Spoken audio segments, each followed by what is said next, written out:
External Affairs Minister Salman Kurshid's first reaction after the centre dropped the death penalty against the Italian Marines has come in. Salman Kurshid speaking on the matter, which is clearly being seen as the centre having blinked first in this entire confrontation with the Italians.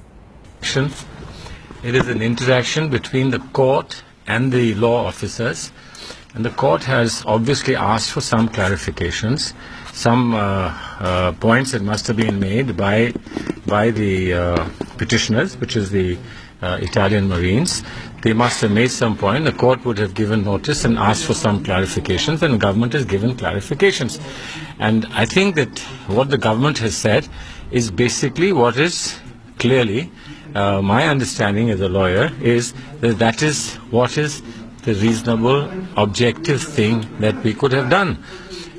There may have been a decision in the past that created confusion about one dimension aspect that's been clarified before the court. Now the court will decide what it thinks is the right thing to do, and it will make a pronouncement, and we will follow that pronouncement. There are some allegations that the government is going slow on Italy or soft on Italy. No. What is the softness?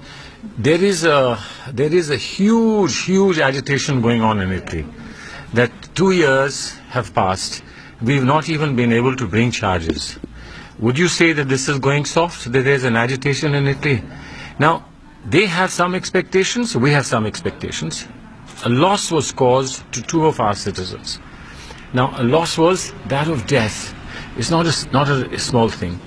Therefore, it is our duty to ensure that the law of the land prevails in making somebody accountable for what has happened. But we are not the ones to decide. The courts have to decide whether there is culpability, whether there is liability. The courts have to decide.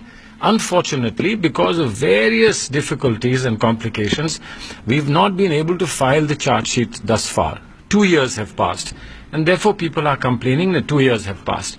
We have gone to the Supreme Court in the hope that the Supreme Court will finally put at rest all different issues that are arising so that the trial can proceed. Sir, you had earlier stated that former Home Secretary R.K. Singh may have botched up the case because he had taken some incorrect decisions. Don't ask me this question, ask yourself. Are we smiling? Are we happy? Are we celebrating? No. Maha Siddiqui on the phone line with us. Maha, clearly this is a U-turn by the government. After the Defence Minister promised the most stringent punishment against the Italian Marines, we now have the External Affairs Minister clearly sounding extremely diplomatic and trying to justify what the centre has done. Well, absolutely. But remember, Maruk, when the 2 Italian Marines had gone back to their country and their country was refusing to send them back to India, one of the promises that was made to get them back